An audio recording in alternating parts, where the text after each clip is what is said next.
একটি শিক্ষণীয় সুন্দর গল্প। একদা একজন জ্ঞানী লোক একটা বনের মাঝ দিয়ে যাওয়ার সময় তিতির পাখি ধরে ফেলেন।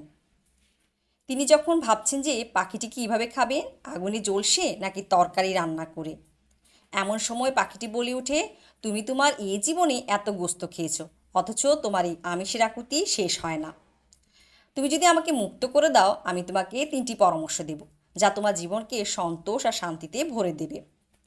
লোকটি কিছুটা বিচলিত হয়ে বলেন, আমার হাতে বসেই প্রথম পরামর্শটা দাও। যদি পছন্দ না হয়, সঙ্গে সঙ্গে হত্যা করব তোমাকে। পাখিটি রাজি হয়ে বলল, তুমি সবসময় তোমার বন্ধুদের উদ্ভট সব আলোচনায় বিচলিত হয়ে পড়ো। এর চেয়ে তাদেরকে তাদের মতো থাকতে দাও, তাতে তোমার জীবন শ্রেয়তর হবে। লোকটি তখন কিংকর্তব্যবিমূঢ় হয়ে পাখিটিকে ছেড়ে দেন, আর পাখি গিয়ে কাছে একটি গাছের ডালে বসে।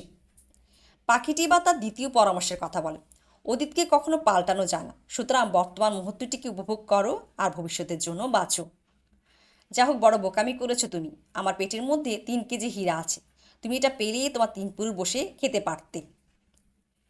সাংঘাতিক ঘাবড়ে গিয়ে লোকটি তিতিরির পেছনে রেগে ছুটতে থাকে, তাকে আবার ধরতে।